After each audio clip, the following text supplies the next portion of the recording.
तो आज जो हम डिस्कस करने वाले हैं वो है cofactors and coenzymes. Last lecture की ड्यूरेशन थोड़ी ज़्यादा हो रही थी, इस वजह से मैंने इस टॉपिक को छोड़ दिया था। तो आज हम इस छोटे से टॉपिक को डिस्कस कर लेते हैं।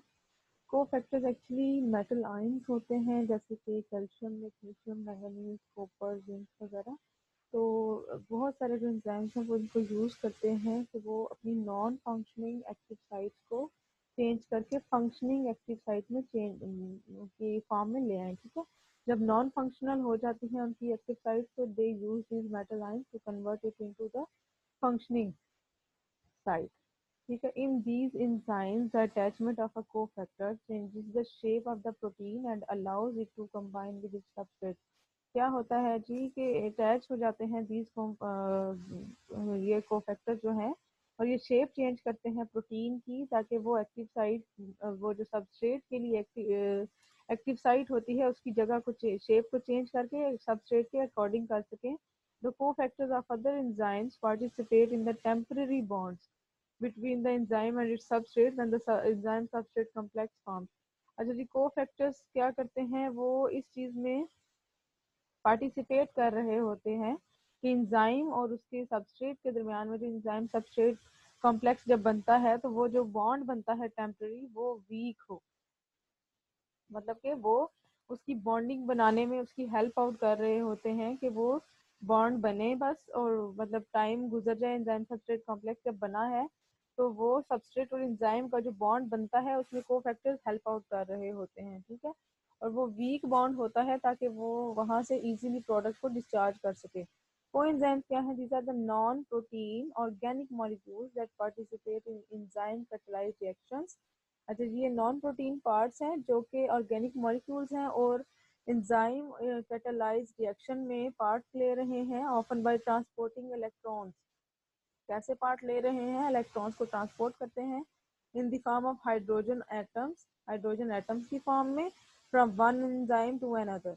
ये देखो जी, ये नॉन प्रोटीन पार्ट्स हैं और ऑर्गेनिक मॉलिक्यूल्स हैं जो कि एंजाइम कैटालाइज रिएक्शंस में पार्ट ले रहे हैं, जो कि हाइड्रोजन एटम्स को एक एंजाइम से दूसरे एंजाइम तक ट्रांसपोर्ट करते हैं। ठीक है, मैनी वाइटामिन्स जैसे नियासिन एंड राइबोफ्लेविन वगैरह फंक्शन एज कोएंजाइम्स और are use to make coenzyme. या तो ये एज कोएंजाइम एक्ट करते हैं या फिर कोएंजाइम बनाने में हेल्प करते हैं। Just as a taxi transports people, जैसे टैक्सी करती है, एक जगह से उठाए लोग दूसरी जगह, फिर दूसरी जगह से उठाए तीसरी जगह।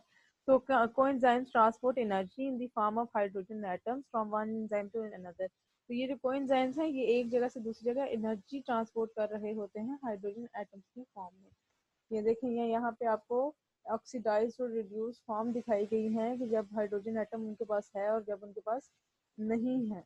ये देखो, ये बस फिगर आपको अब एक दफ़ा आपको आंखों से गुजरना चाहिए कि when NAD is reduced from one electron attached to the nitrogen atom at position 1।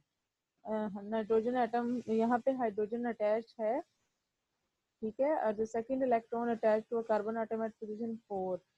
ये देखो, यहाँ 1 के ऊपर, सॉरी किधर गया 1 इसका, ये हाइड्रोजन एटम अटैच है, ये हाइड्रोजन एटम यहाँ से जा रहा है और फिर यहाँ पे जाके 2 हो जाएंगे। ठीक है, one of the most important coenzyme in the cell is the hydrogen acceptor nicotinamide adenine nucleotide। ठीक है, ये NAD जो है ये सबसे ज़्यादा इम्पोर्टेंट कोएंजाइम है which is made from a B vitamin, vitamin B से मिलकर बना है। when NAD requires a hydrogen atom from an enzyme it reduces to NADH। जब इसको हाइड्रोजन आइटम चाहिए होता है तो ये रिड्यूस होके NADH बना देता है। ठीक है, पहले वो पॉजिटिव चार्ज है उसके ऊपर, लेकिन जब इसके पास इलेक्ट्रॉन आ गया है हाइड्रोजन की फॉर्म में, तो फिर इसके ऊपर से पॉजिटिव चार्ज हट जाएगा।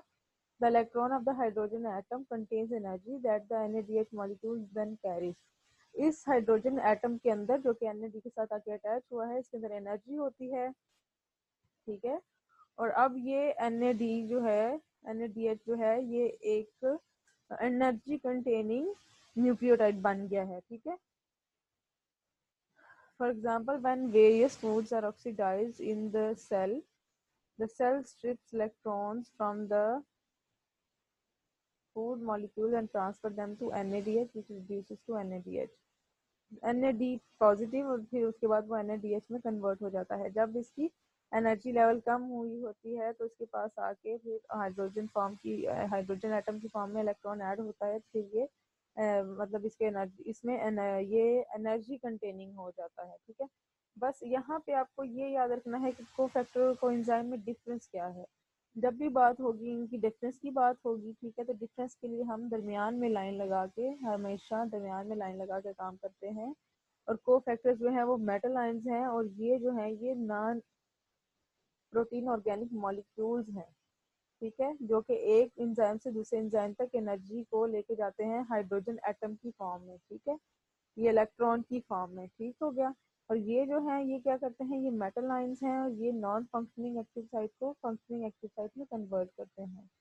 आई होप आपका ये टॉपिक क्लियर है। छोटा सा टॉपिक है, पहले भी पढ़ा हुआ है। अगर फिर भी किसी को प्रॉब्लम हो तो you can ask me very freely. Okay, thank you so much. अल्लाह हाफिज़।